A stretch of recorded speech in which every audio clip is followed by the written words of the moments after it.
Bem-vindo. Bienvenue. Karibu. Marhaba. Welcome to Thriving Africa podcast, where we're all about trade and economy on the African continent. We'll be discussing and analyzing intra-African trade, highlighting key projects, providing concrete tips, and experience sharing.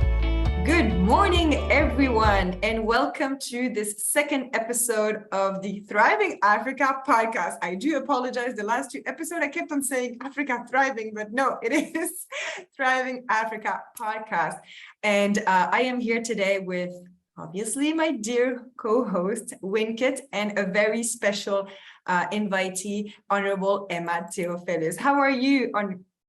Can I say Emma? Do you mind if I call you by your first name? Please call me Emma. I'm doing great, Shiraz. How are you? I am good. Winkit, how are you? Good. Chilling Nairobi, but all good. Yes. So yeah, Africa is on the side. We have Namibia, we have Kenya, we have Algeria. Algeria is within me whenever I am anyway. So before we start with this podcast, I just wanted to give a little bit of a background and introduction about you, Emma, because while we do know you, maybe there are some people that might not know you, although knowing that you were the youngest minister in Africa, I'm sure people might have heard of you, but I just wanted them to know a little bit more about you before we dive in. So Honorable Emma, Theofelus is a young 26-year-old Namibian born in Windhoek, Namibia, and is currently a member of parliament and the deputy minister in the Ministry of Information and Communication Technology in the Republic of Namibia. Before her appointment, she was always policy adjacent and was a youth activist around issues of gender, children's rights, sustainable development, and youth unemployment. She served as the Deputy Speaker of the Youth Parliament of the Republic of Namibia and the Junior Mayor of the City of Windhoek, among other roles.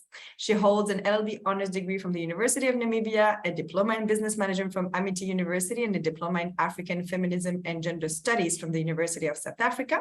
In her new role, she plans to better communicate the activities and the programs for the government of the Republic of Namibia and assist in preparing the Namibian nation for the fourth industrial revolution.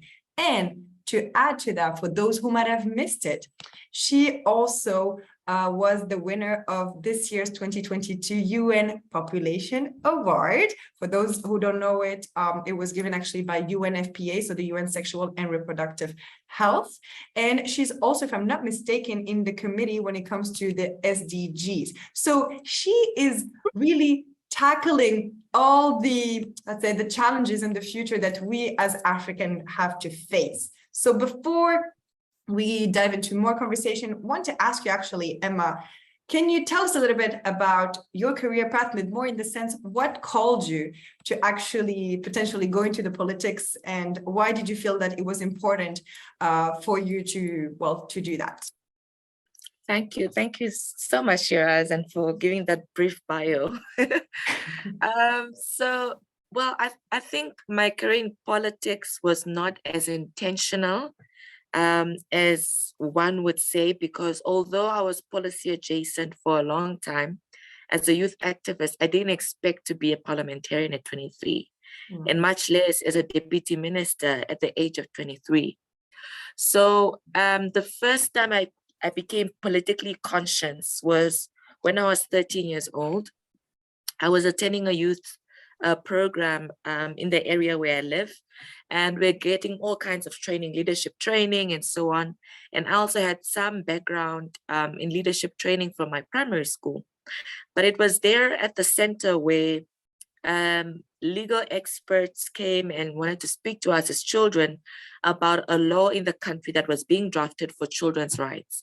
And at the time, the only law that existed was an apartheid law of 1960 South Africa. So there was no law or legislation that gave rise to children's rights in the country. Only the Constitution, the supreme law, of course, had some articles in there, and of course that really outdated apartheid law of 1960. So when they started consulting and telling us what it's all about, what type of rights children would have, that's when I understood the concept of lawmaking. You know, that there's a parliament, you know, they make laws, and that legislation is not only driven by parliament, it's driven by people who would want those rights. And I thought, I am a child, I want to have these rights. And I also had been in an environment where I would see or hear, children who were going through some very difficult times, whether from their homes or in their own communities. And then I thought, maybe this law could be that stepping stone for all children to have the protections we need. And that's when I started really running with that. I learned more about lawmaking.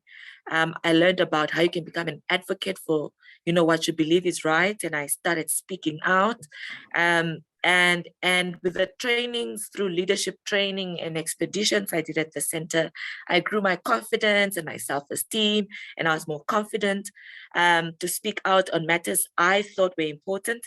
And very quickly, I became sort of like the poster child for children's rights and human rights. And I read and read and read, and I understood the issues more.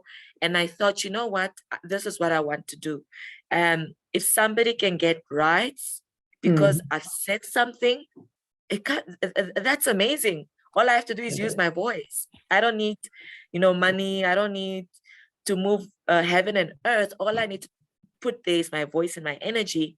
And I ran with it. And I truly started believing in human rights and children's rights and women's rights, because the more I read, the more I understood that children and women are quite vulnerable in our current society.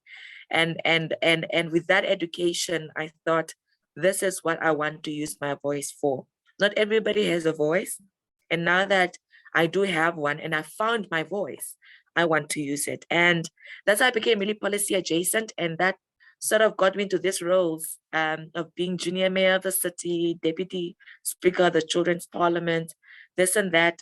And very quickly, I found myself, as I graduated university with my law degree. And mind you, that's the reason why I studied law, because I understood the value of law. Yeah. And I thought this should be the career path I should take in order to be someone who is able to protect those that are vulnerable and that need support. And after graduating, I got the call, and here we are. I honestly love it. And I think you touch upon three, 4 points that is very important. One, that actually we can play a role and make even changes as young as we can, because we don't have to some extent, well, you are deputy minister today. So yes, you have an impact in a greater level, but sometimes it is just about our community, and our community can even be just our family. I mean, I presume it like really that, but it doesn't have to be. The greatest impact can be just like changing one simple person. So I just love that. And also because that could inspire people being like, I actually can do something today. I don't have to wait to have, as you said, whether money, being known. And it also, I think sometimes we discredit this, the importance of the voice that we have, because we feel like we're just like talking and maybe nobody's listening to us. But again, if one person listens to you, if one person kind of think, and it's like bringing awareness, I think this is just amazing. And I do believe, and I am 100% sure, as like sometimes I do know what if I say something you guys will, you will agree with me, is that representation is so important. So I think also the fact that you were you just graduated and got the call, or also you were doing all these efforts even as like as young as it is in your city with the mayor, just that showing that you don't, it's not like you have to be 60 years old, because we do know, unfortunately for us in Africa, a lot of our leaders have been known for a long time to be very old. But no, it doesn't mean that. You don't have to wait. And the fact that you're young, that you're a woman, it also means that women and youth have a role to play at any moment. Absolutely. Rinke, do you want to potentially like hop on here? Yes, I'm quite impressed actually, like you saying back to your story and how the importance of even the generation before us, and how they don't know when they're planting the seeds of how then we impact the next generation. So my question to you would be, is this something that is still continuing within Namibia? And are you also passing the baton as well for the other younger generation following you? Absolutely. So yes, the junior mayorship or councils in some local authorities is still happening, and really using that platform to get closer to young people and their leadership potential. So is the children's parliament, but all those really need some institutional effort and political will to make them successful.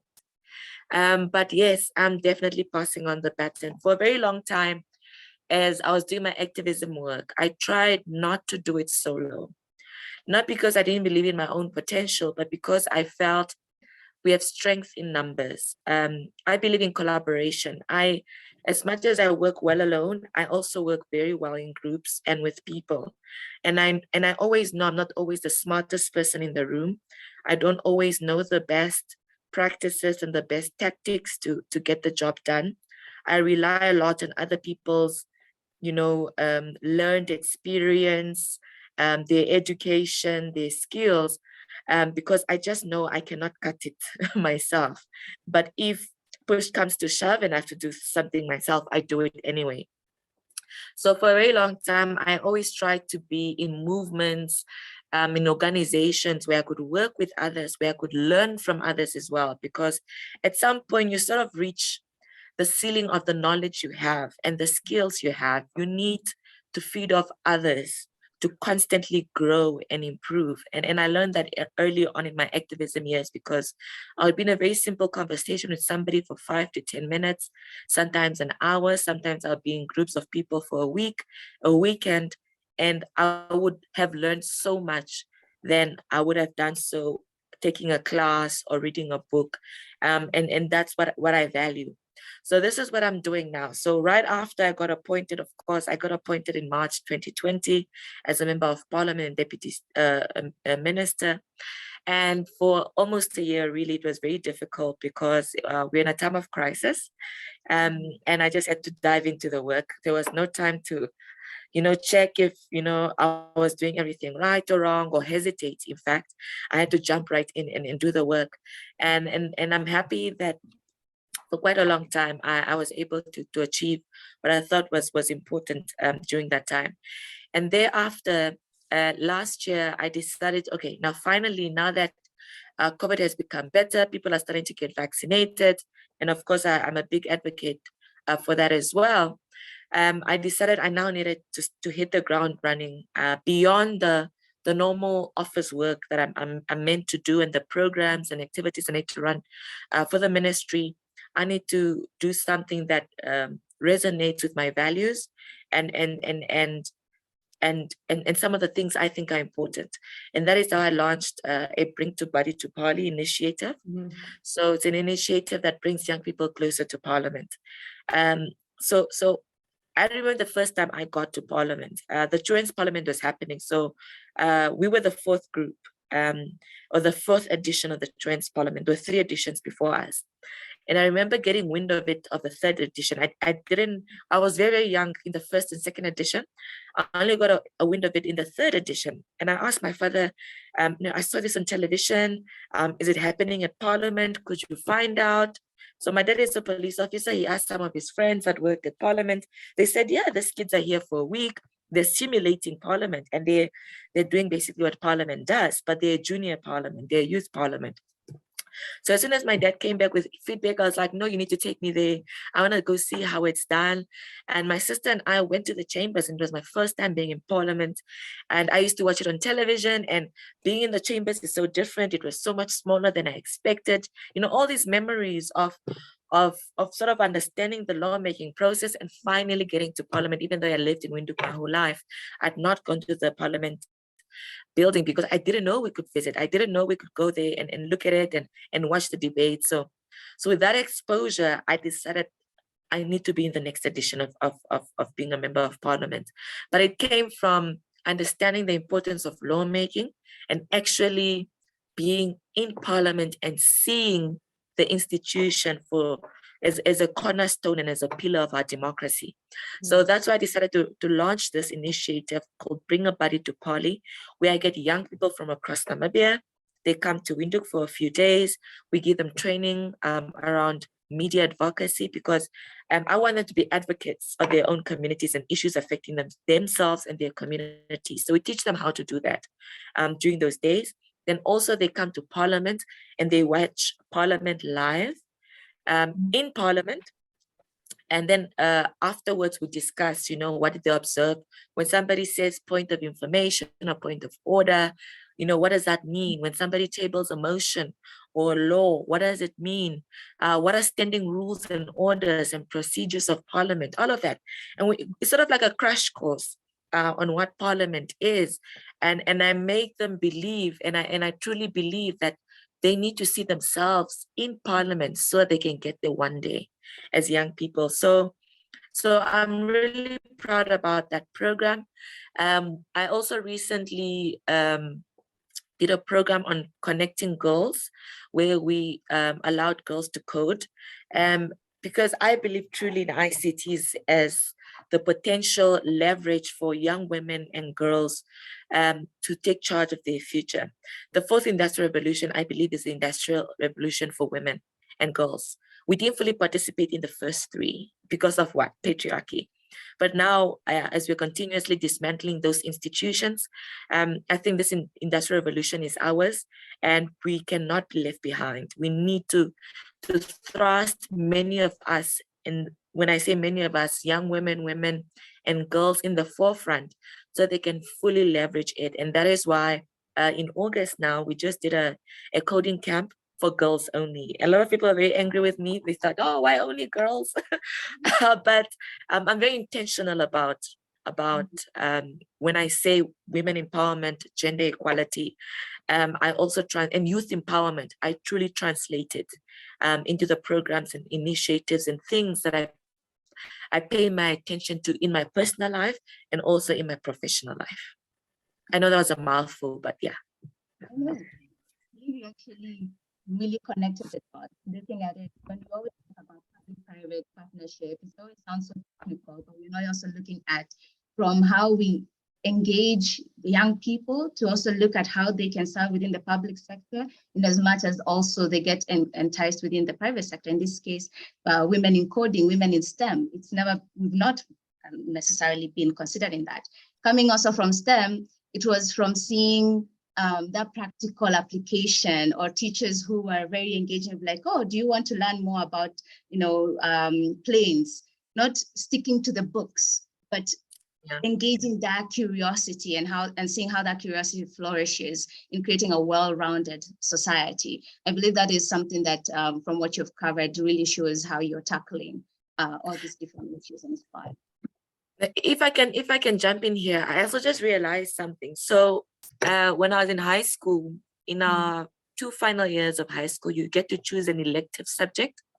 And we had the option for computer studies, a language, home economics.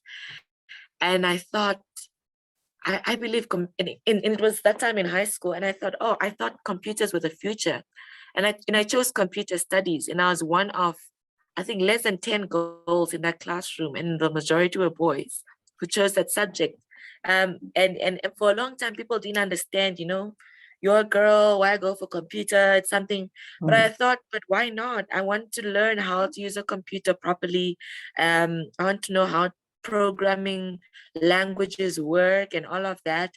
And I'm glad I made that decision. And at the time, I didn't know it was sort of like going against the tide of, girls.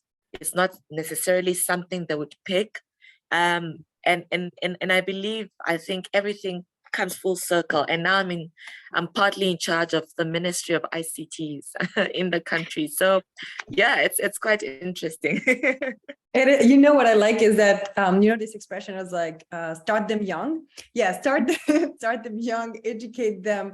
But I think what I loved what you said in all of the interventions so far, and I know we're going to dive deeper a little bit after on gender equality and also the 4th industrial revolution, but this really importance of always growing and learning.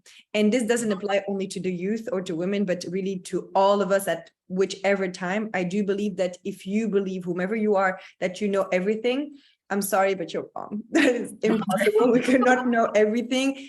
Things change, and especially nowadays, but it's so important that we keep on growing. And I loved how you were saying, when you meet people, how you're also growing, because I do believe, and whenever I went to Algeria, so depending on, you have like those kind of different, and it's not just in Algeria, but some countries you have like circles of society, and because you are from there, you grow, you have to stay there. And I've never believed in that. I mean, obviously, yes, you have your family, you have your friends, whatever, but I do believe that whomever I get to meet, I know I will learn something, whatever the background of the person, whatever where they're coming from.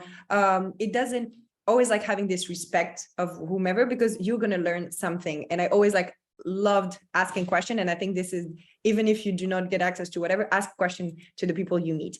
I did want, and I loved when I was following you on obviously Instagram, and I look at the bring a buddy party. I was like, I'm coming. Obviously I couldn't. I'm not Namibian and I'm young, but I'm coming to Toronto. But I do believe it's so important, because it's also giving opportunities to access to what might be seen as unachievable or inaccessible to people. And here's my question for you. How or what advice can you give to the youth or to women? And the background of this podcast is also talking about trade and economy within the AfCFTA, how to improve that. And as we've said, women and youth are at the end of the day the future also, and we are the future. But what would be the advice that you could give them so that they can create the opportunities, they can get access to those opportunities, create that network? Because sometimes people think that because, so you were lucky your dad knew about the program. So it's like, yeah, but it's because her dad. Or Wing can be like, oh, because this and this is why she got access. Or me, my dad, yes, her father used to be a CEO, whatever. It doesn't matter, because if I take my example, my dad used to be a CEO, but when he retired, I was a baby still. So it's like, it didn't help me on anything on that access. And what I work on has nothing to do with what he does. And so we have this expression in Arabic and that says ma'rifa, which means people so it's because you know somebody, that's why you are. And I always give this example that, for example, today I am with you and I am with Winkit, and neither of you I've known because my dad, my family or friends. We just ended up meeting through opportunities that we created. Nobody has created it for us. So what would be this advice you could give the youth or women or people in general? How can they create that network, create opportunities, and not kind of wait for them to come to them?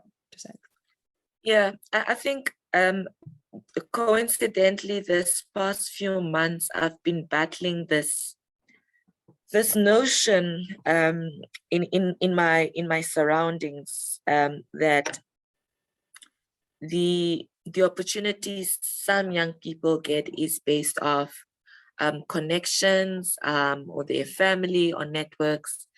And I had to sit down with somebody and explain to them a little bit about myself for them to understand that all you need is perseverance, networking with people, being a go-getter, not stopping and giving up when the opportunity arises, because it can feel like sometimes you're at something and it's just not yielding the results you want. To actually realize those opportunities. And this is because when I became deputy minister, a lot of the people were talking about, I must be from a well-off family, I must be the prime minister's daughter, which I am not. And this is because I had to give people a background of where I come from. Even the schools I went to, people could not believe that I went to public schools. I went to a public university. I come from an informal settlement. They couldn't believe it. They said there's no way. And the people who knew me thankfully came to my rescue and said, but that's because you have not been looking at her track record. She has been around. You have just not been paying attention. But the people who saw her potential were paying attention, and this is where she is now. So for young people who want to get into advocacy in business, and young women especially, I think, number one, grow your confidence. I think if you grow your confidence, you can confidently network with people that you need to network with.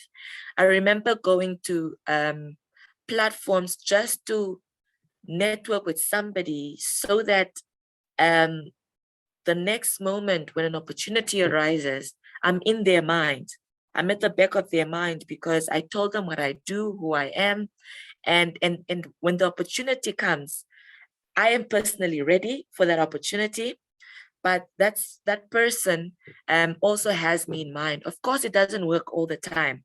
You can talk to 100, 1,000 people, and only one person truly would say, oh, there's this opportunity, maybe you can apply, or I'd like to recommend you because I've read up a little bit on what you do, I've seen your work, but that's because I actually put in the work and did the networking and worked on my confidence building skills so I can approach people and pitch myself to them. But more importantly, I also read a lot. Keep yourself informed. That's the next tip. Keep yourself informed. You cannot be in an environment where you have not done your homework, whether it's the people in the room, whether it's the discussions that are likely to happen in the room. So if you're in a room where the discussion is around green forests, and you probably really don't care about green forests, the least you can do is go on YouTube, read a book, a leaflet of some sort, an article, get an idea, so that you become valuable in the discussion and then you become known. So, but these things are not taught in schools, and sadly also they're not taught at our homes. These are some of the things you need to decide by yourself, that this is what I want, and probably this is where I'm supposed, how I can get it. But the more and more you put yourself in those platforms and those areas, you learn, and there's a constant growth. You know, I'm sure my first networking event was horrible. I can't remember it now, but I'm sure it was horrible because I probably didn't do my homework. I probably didn't know who was in the room. You know, I couldn't Google them quickly to find out, you know, what they did so I can relate with them. But you learn that as you go on. And I remember trying, anyone who was around me, whether it's a friend, a colleague, a classmate, I would say, no, come with me. And most people didn't understand it, didn't value it. And now the question starts after you achieve something along the way. But I think those are some of the advices I can give to young people who want to, you know, start a small pitch. All these are important tools really to be a young person who is productive and an asset in your own space or sphere. But definitely it's not something you learn in traditional platforms. Yeah. It's something you need to expose yourself to in order to leverage those skills. For sure. I love how you said it's like, because it's a lot about putting the work. So that's one thing you like, everyone, like you have to put in the work. But I want to add also to this is the fact that obviously practice make it perfect. So the more you do it, the better it is, but even more. And Emma is a perfect example. Is you never know who you're meeting. You never know who this person is going to become. And you shouldn't be only seeking interest. I want to put it that way also for people, is that, you know, oh, I'm meeting because this person X, Y, and Z, but because at the end of the day, like we said before, you're going to be learning from anyone in any case. Absolutely. Go more into an open mind. And like Emma was saying, learn and take anything, try to give as much as possible. And then you never, and talk about your project or what you want to do, because yes, they're going to think about you, but do not go only with interested. Like when I met Emma, that's like a side background. She was not minister. Like she was not a minister. She wasn't, but we kept on talking. And I remember one day, I don't know what it was like, we kept on talking because we were both actually doing a women leadership program facilitator. So she did it. And if you don't know what she had done, people really check it out, because she has helped and she really helped for I remember it was they were 13, 14 years old, the women that she did the leadership program for them. So she wasn't even looking for older women. She's she started them young, really. And I remember, I think there was at least 20. Yes, I do remember, it was a long time ago, but at least there was at least, I think 20 young girls that got to do this leadership program with you. So we kept on talking, we commenting on Facebook, whatever. And then one day, I don't know how, but I was is it the same Emma that I know? And I remember writing to her WhatsApp, congratulations. I think you are in order. Because we never, I didn't get to know her or was interested in her because of that. But yeah, obviously, congratulations to her, because she became, and here's another thing that I want to add on that is that whomever's success is not your failure. But on the other hand, Emma shared her background, Winkit and I shared our background last time. These are paths that could also help. So I think, yes, your background do not define you, like Emma has said, but maybe check the path of the people and see how you can also do and create your own path. So yeah, that was Yeah. I find it quite interesting also how Shiraz added that bit. And there's this also misconception that when you're in a particular title, it's the soft life, but they forget that the work still keeps going. And you have to continually keep improving, which is what you mentioned. Like, it doesn't get any easier. If anything, it gets more tougher as you start engaging more people and representing more people, and how you also engage with them. What I think, again, just cutting across in the STEM field is that understanding that is, again, they always say, oh, women have not been in the STEM field and whatnot, but you also have to cut in the misconception around it at the same time, also adding in to change your mind from the mindset that you've also been given that your limitations are here. And that was what I found beautiful about the discussion of, let's bring them in to see, for example, if it's in parliament, to do that. The same thing also as well in the STEM field, to show that it is possible. Don't put the limitation in how you've already been told, okay, this is the way to think, or this is the way to operate. Because then we end up really cutting out a chunk of our population that could creatively contribute towards where we are going. And and that brings me also now to the question around now the industrialization, or rather the fourth industrial revolution, how you see, what would you say is your big goal towards that in your role? Like, what would you want to leave as a foundation, and how you're encouraging the youth to participate within this industrial revolution? Yeah, so maybe I can just give a bit of background on what Namibia's dynamics look like. We're a very large country, small population. It's estimated that we're about 2.5 million people. Our census is due very soon, so those are just estimates leading up to where we are this year. And when I say a large country, we're really big. It's over 800,000 square kilometers of space for such a small population. And so far, ICT infrastructure penetration is good, mobile penetration is good, but we still have a long way to go. And I feel my role is to ensure that, one, the country becomes more digitally literate. This is because we saw, even with COVID, at the height of the pandemic, when schools closed, when businesses closed, when government services had to slow down because we couldn't have in-contact person meetings and activities anymore, we needed services to go online. So one, if people are more digitally literate, when we put services online, when we say children should go and fully study, or have the option to fully study online, when government services can be available online, people can actually access them. Because it's one thing from one end to make the services available online, and it's another for people to actually access them if they don't know how to, or don't have the tools to do so. It's useless. So it's sort of like striking a very difficult balance, because you have to make sure that you roll out the proper infrastructure, make sure people have internet connectivity, they can afford the gadgets, they can afford the data, and then put the services online for them to leverage them. But with e-commerce, just connecting it a little bit to trade, that's also an opportunity, especially for young people.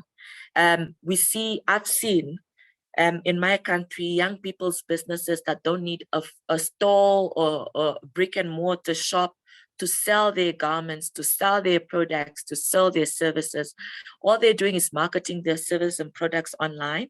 And it's a minuscule cost compared to them, actually using traditional methods beyond the online space and digital platforms. So I want, with that accessibility, that affordability for a digital literate nation, to then leverage e-commerce, because young people, unfortunately or fortunately, understand technology better. But it's also young people who are becoming more and more unemployed.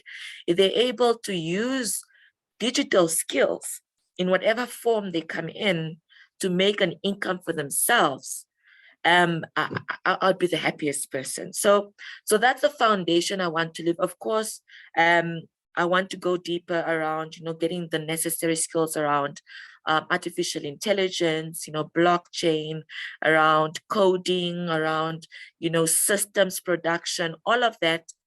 But for me, the basics is the most important, because if we get the basics right, I think everything else will snowball, and there'll be what do they call it? A ripple effect to all the other necessary skills and avenues we need.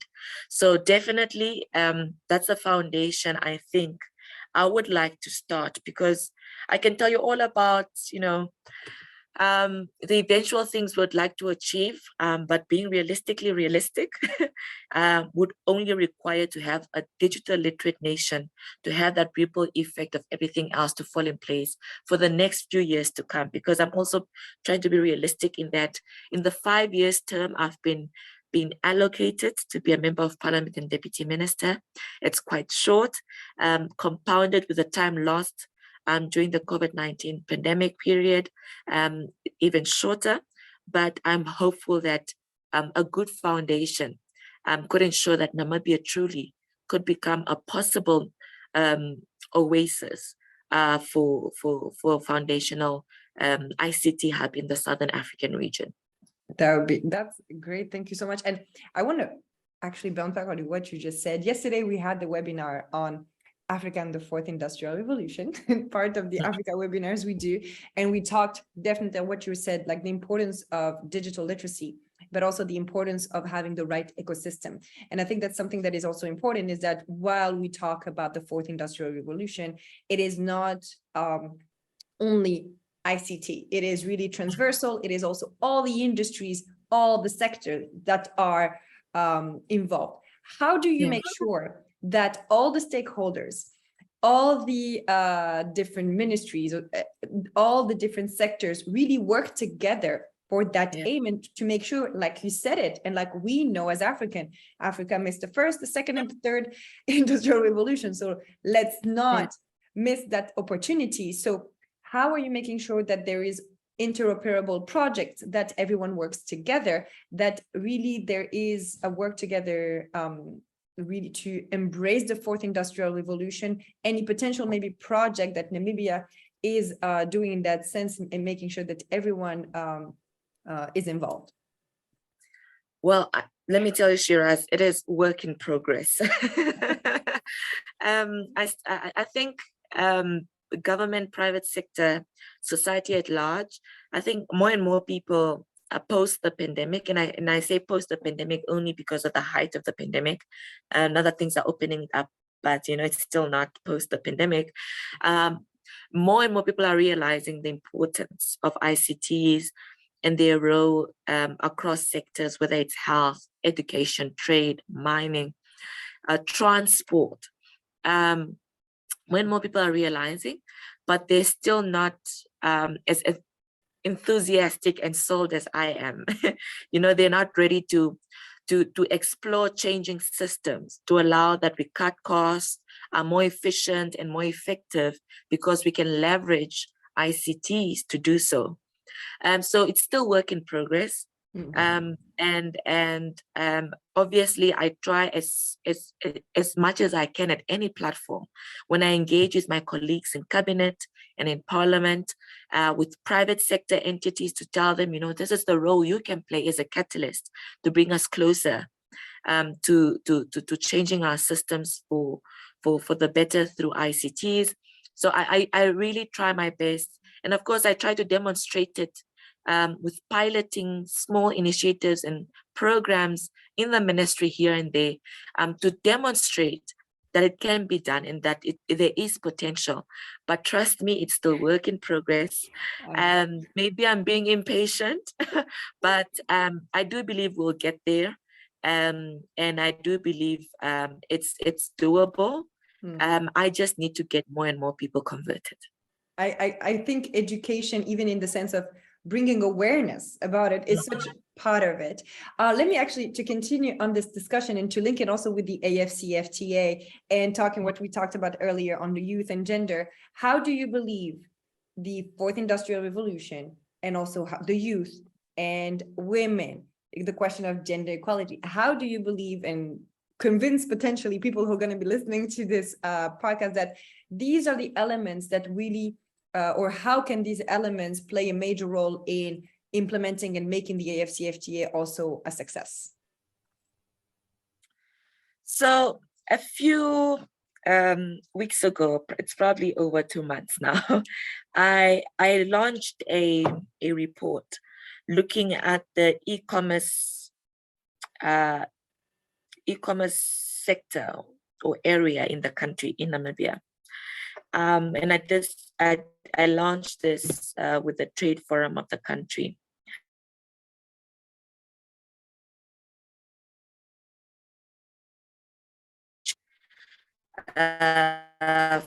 For youth businesses, for young people in ICTs, Emma, sorry. to change entrepreneurship completely, not only in Namibia, but on the continent.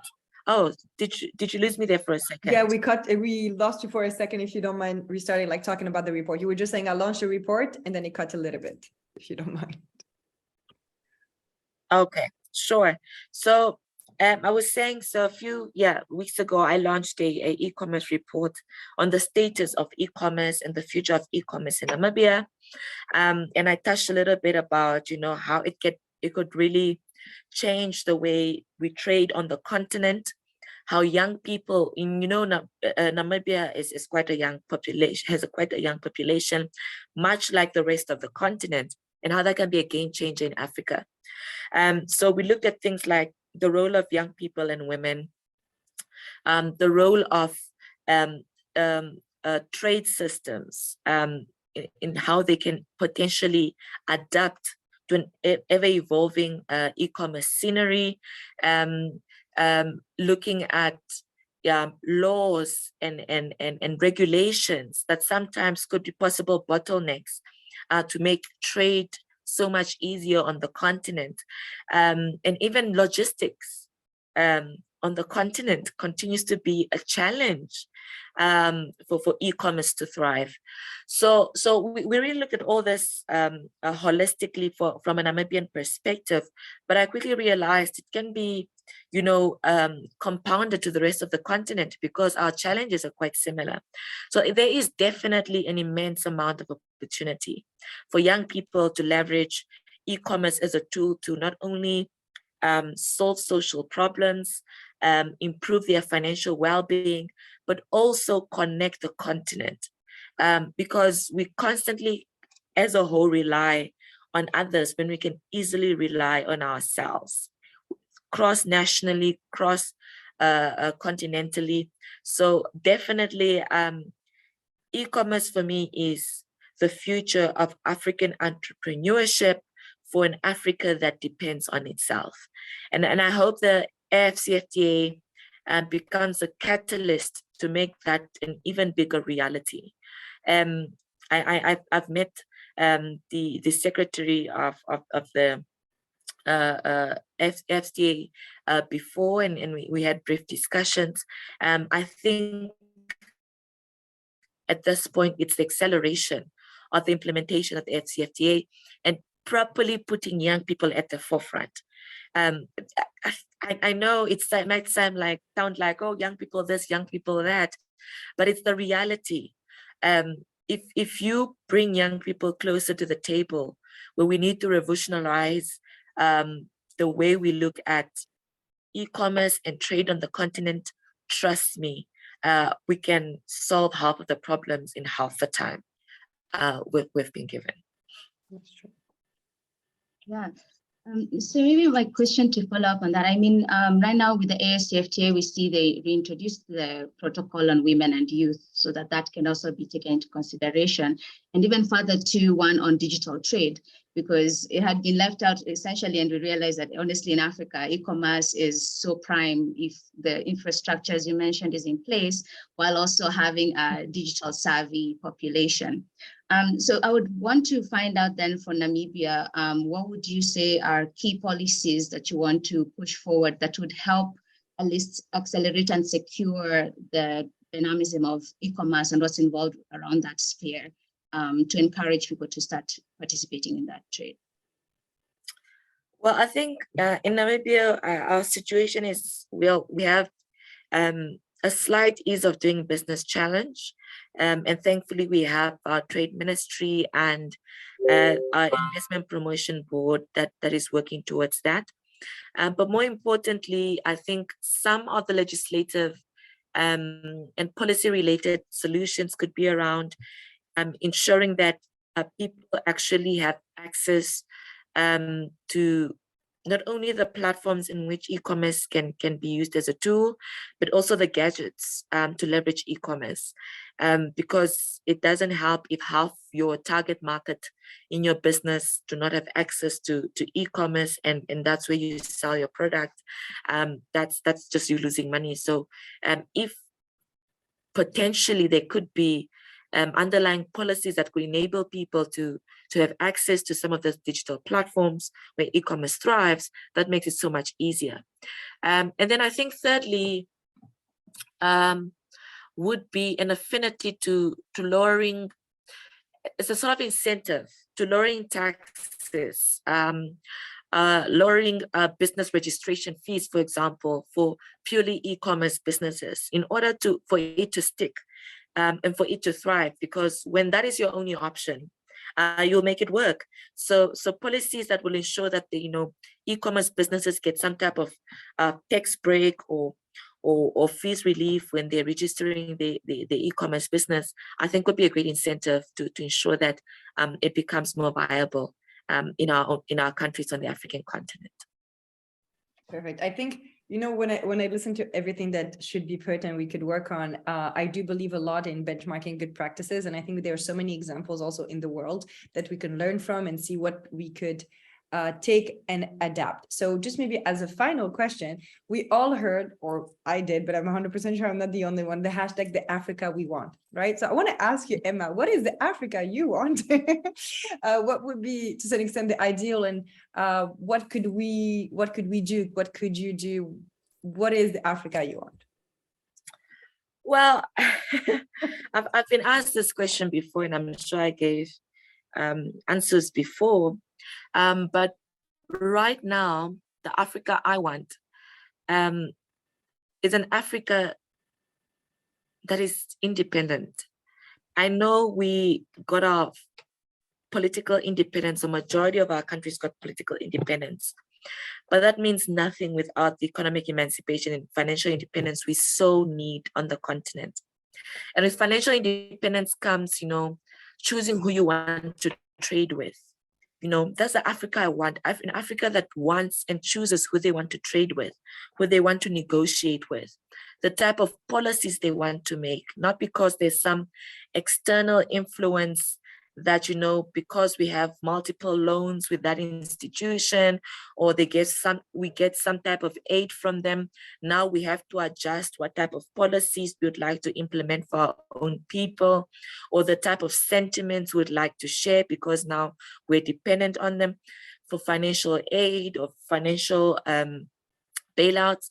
I want an Africa that is so independent that it can decide for itself. And until we get to that point, as young people, I think we need to make it our generational mission, that by the time we are the age of our aunties and uncles on the continent, we decide for ourselves. Nobody else decides for us. If we're going to have squabbles, it's squabbles amongst ourselves. If we're going to make peace, we have our own systems on how we make peace amongst ourselves, but never ever have again someone else decide our fate and our reality. Africa must decide for itself.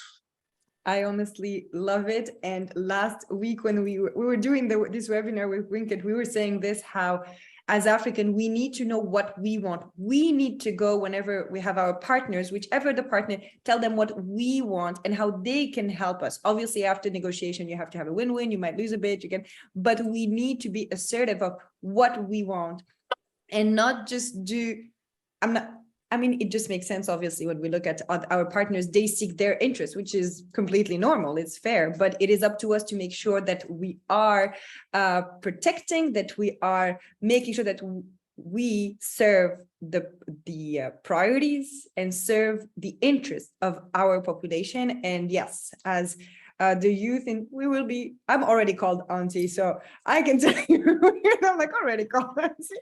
So it's like, but it's up to us obviously to be like, when I will do is like, what is the action that I can take so that I can make sure that. Any final word from you, Emma, and then Winkett, and then we'll wrap it up. Any final thing? Well, Shiraz, I think my final words would be just that I've been in my role for exactly 2.5 years now, being a young member of parliament, being a deputy minister of ICT in a country on the continent. And of course, the immense pressure I felt at the beginning of my role that, I was representing a demographic of young people that have not been in the spaces I'm now occupying. There was no young person in parliament of my age ever, or deputy minister of my age ever. In fact, till now, I'm 26 now, and still, I'm still the youngest. So the immense pressure has only compounded because as you get into the role, and this is only from my own experience, you see the potential that our countries can achieve in taking care of our people and uplifting the rights and the opportunities of all people, and especially young people. And you see, I've come to see the role, the immense role I need to play to make that a reality. It's not up to anybody else but me. And that realization really makes you sober to try your very best. And this is me in this position. But all of us, as young people on this continent, are in different roles, in different positions, in different times. Let us use those to collectively work towards the betterment of our continent. I do not believe that just because I'm a member of parliament and deputy minister, I can be that silver bullet for all the social challenges in my country or on the continent. It's not possible. Every one of us needs to pull our weight. So as a young entrepreneur, as a young nurse, as a young teacher, as a student, as a learner, as a young person still finding their passion, in whatever space you occupy, be a catalyst to making your surrounding a better place. And once you sort of compound that for everybody on the continent, truly, I believe all of us will play our role in this generation, in these times, to make sure that Africa will rise. Thank you. I love it. Thank you so much, Emma. Winkett, any final word before we close it out? Well, it's hard to follow on that because she's literally summarized in a way that really speaks true to the message that needs to be constantly communicated, that essentially everyone in their role plays a part, and not to forget the aspect of continually learning. We are not given the information that ideally should be helping us. Our education system is still another discussion to be held. So it's our point to be constantly proactive, pro-learning. And I want to really thank you, Emma, for the message that you've come across, because it's by, again, sharing our stories, sharing our insight, that then we spark a way of thinking the next person, and next thing you know, everybody is really putting diligence in the work that they're doing. And that will be it from me. I do hope that we do have the Bring a Buddy that cuts across different sectors, even in parliament, particularly as we talk about in Africa, leadership is an issue. So I feel this is something that should be a GCP, a good case practice across different African countries. So the next generation of leadership also puts this in mind, how we all engage and have policies that speak to Africa by the voice of Africa for the next generations that come. That'll be it for me. I love it. I'm just like, that's it. I'm like, that's it. No, but thank you so much, Emma, for your time and for your words. Thank you so much also, Winkett. And you know, when we were giving, we're always learning. And this is what I love also this podcast and what we're doing, because we are learning also from each other. We're having this discussion. No, we don't know everything. I wish. but I don't think his life would be boring. But we're always learning. And we decided to create also this podcast. It's our little way of speaking our voice, but also sharing the experiences and our little contribution to making sure that we will get to see what we want to see as well. We cannot rely on just external people and be like, oh, this is not on me. We all have our responsibility, and we can just do it at the scale that we can and feel that we want to. And I thank you again so much. And I hope that everyone liked the episode, and I'm 100% sure it's going to speak to so many people. And yeah, thank you so much, and have a great rest of the day. And we'll see you in the next episode. Thank you. Thank you.